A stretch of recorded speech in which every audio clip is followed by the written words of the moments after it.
Densus 88 Anti Teror Mabes Polri menangkap 16 orang terduga teroris di Sumatera Barat. Saya dari awal mengatakan bahwa ini organisasi nggak benar. Saya termasuk yang berpendapat pembubaran yang sejak awal ketika itu sebagai wakil ketua DPR. Ketika Fadlizon dengan entengnya, dengan mulut besarnya bilang supaya Densus 88 dibubarkan saja, saya termasuk orang yang sakit hatinya.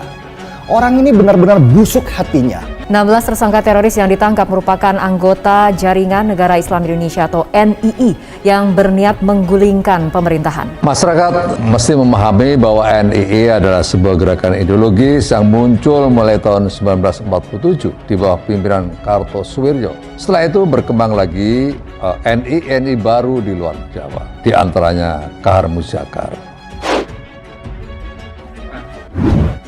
Nah, kita harus melihat ini secara kontekstual, suasana zaman yang berubah. Saya kira war on terror itu sudah selesai. Saya sangat yakin tidak ada teroris di Indonesia.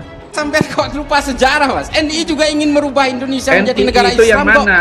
Saya juga ngerti sejarah NII. Oleh Intel tadi ada dulu. berita kok, ada yang togut pemerintah ini gimana? Iya, sampai itu banyak. Ketika orang itu berusaha mendevaluasi nilai kedaulatan negaranya sendiri, sovereignty state-nya dia berusaha devaluasi. Dengan mengharamkan Pancasila saja, dia sudah radikal.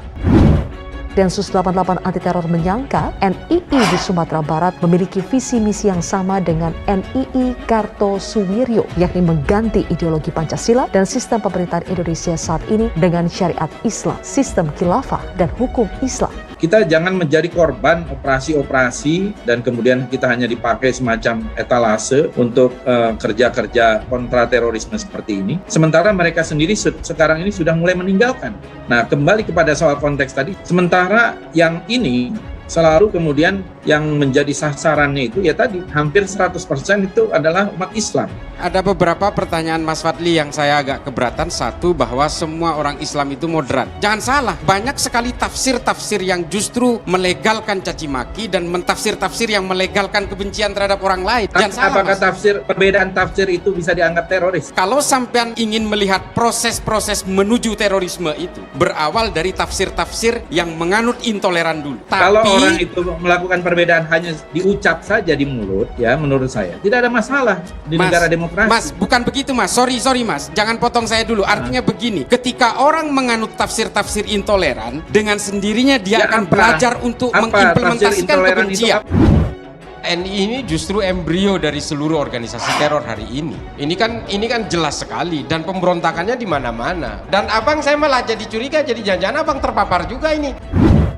Anggota Komisi 1 DPR fraksi Partai Gerindra, Fadlizon, meragukan klaim Densus 88 yang menyebut kelompok Negara Islam Indonesia atau NII di Sumatera Barat berencana menggulingkan pemerintah bermodal golok sebelum 2024. Fadli terutama ragu terkait keberadaan NII di Sumatera Barat seperti klaim Densus.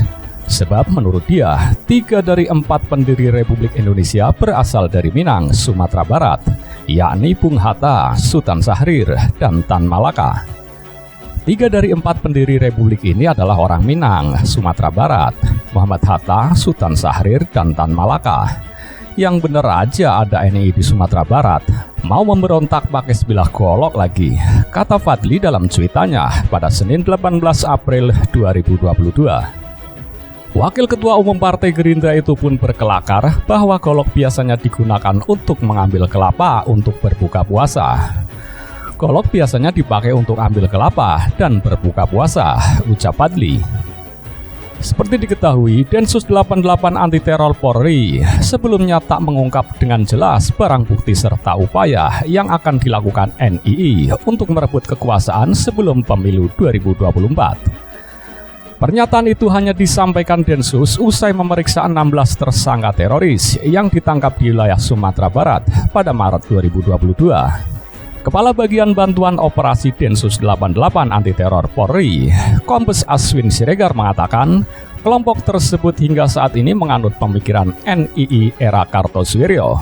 Mereka ingin mengganti ideologi Pancasila dan sistem pemerintahan Indonesia dengan khilafah atau syariat Islam. Terdapat juga potensi ancaman berupa serangan teror yang tertuang dalam wujud pemerintah mempersiapkan senjata tajam dan juga mencari para pandai besi, kata Aswin pada Senin 18 April 2022. Temuan alat bukti arahan persiapan golok tersebut sinkron dengan temuan barang bukti sebilah golok panjang milik salah satu tersangka, katanya. Sementara itu, Direktur Eksekutif Jaringan Moderat Indonesia, Islah Bahrawi, mengajak masyarakat berterima kasih kepada Densus 88 yang sudah berhasil mengurai keberadaan kelompok NII. Dia menyebut Densus 88 telah membuat kelompok tersebut kebingungan dan mati kutu. Islah Bahrawi sepakat dengan hasil temuan Densus 88 yang mengatakan kelompok NII akan menggulingkan pemerintah Republik Indonesia sebelum Pilpres 2024. Menurutnya, temuan itu justru mengejutkan karena keberadaan kelompok NII selama ini dianggap bergerak pasif. Nah, saat ini, kata dia, Densus 88 sedang mengurai lebih detail lagi siapa pucuk pimpinannya. Presiden NII ini siapa? Karena selama ini yang ditangkap dari kelompok ini hanya camat dan bupati, belum gubernur, bahkan belum juga presidennya. Nah, kita harus bersyukur dan berterima kasih kepada Densus 88 karena mereka berhasil mengurai gerakan NII yang selama ini kita anggap tidur, tapi ternyata mereka bergerak aktif di bawah permukaan, kata Islah Bahrawi pada Kamis 21 April 2022. Kemudian, dia menjelaskan banyak fakta-fakta mengejutkan dari penangkapan 16 NII Sumatera Barat tersebut. Mereka ternyata mengaku berafiliasi langsung dengan NII Poros Kartosuwiryo. Jumlah anggotanya di Sumatera Barat diklaim sebanyak 1.125 orang. Sementara itu, menurut pengakuan mereka, NII di Sumbar ini hanyalah sebuah kecamatan. Kabupatennya ternyata di Tangerang. Kabupaten NII yang ada di Tangerang ini sendiri mengklaim anggotanya lebih dari 35.000 orang. Ini memang menjadi salah satu kejutan bagi kita, karena memang NII ini bergerak di bawah permukaan sejak lama. Dan kita anggap NII sudah lama tidur, padahal mereka ini bergerak aktif di bawah permukaan, kata Islah Bahrawi. Meski satu hal penting yang tidak boleh kita lupakan adalah NII merupakan embrio dari seluruh organisasi teror di Indonesia, lanjut Islah. Cendekiawan muda NU tersebut mengatakan bukti kuat yang dimiliki Densus 88 salah satunya adalah mereka melakukan rekrutmen dengan mengumpulkan senjata tajam melalui pandai besi. Nah, menurut Islah, gerakan yang menggunakan senjata tajam ini sebenarnya bukan hal yang baru di berbagai negara, seperti Rwanda dan Meksiko. Kata dia, ketika senjata api sulit untuk dipenuhi, akhirnya mereka menggunakan taktik-taktik revolusi menggunakan senjata tajam. Kalau di Meksiko itu dikenal dengan peristiwa Conclusion de los Machetes. Nah, kalau di Rwanda itu juga mengadu domba masyarakat antar suku Hutu dan Tutsi dengan menggunakan golok yang diimpor dari Kenya sebagai senjata pembantaian. Sehingga tercipta konflik komunal secara nasional di Rwanda, ujar Islah Bahrawi.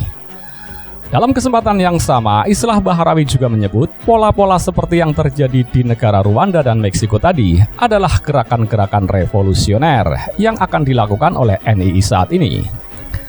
Jadi jangan menyederhanakan gerakan teror dari senjata karena menggunakan golok, tapi lihat dari nilai ideologi perlawanannya. Pejuang kemerdekaan kita dulu kan memakai bambu runcing, kata Islah. NII berencana ingin menggulingkan pemerintah sebelum 2024 dalam hal ini karena presidennya adalah Jokowi. Jadi target NII adalah menggulingkan pemerintahan Jokowi. Tapi target mereka sebetulnya adalah menghilangkan pemerintahan sebelum 2024. Sehingga pada tahun 2024 akan digunakan oleh mereka sebagai momentum kebangkitan negara Islam Indonesia, pungkas Islah Bahrawi. Pemirsa, Detasemen Khusus 88 Anti Teror Polri menduga 16 tersangka terorisme kelompok negara Islam Indonesia NII yang ditangkap di wilayah Sumatera Barat berencana melengsarkan pemerintah jelang pemilu 2024. Terorisme ini kebanyakan itu dibikin-bikin, dibuat-buat. Mas Fadli, ini sangat kontrahistorik sebenarnya. Ini kan jelas insinuatif. Akademisi di seluruh dunia selalu mengatakan ini, Mas. Dengan sendirinya dia akan belajar untuk mengimplementasikan kebencian.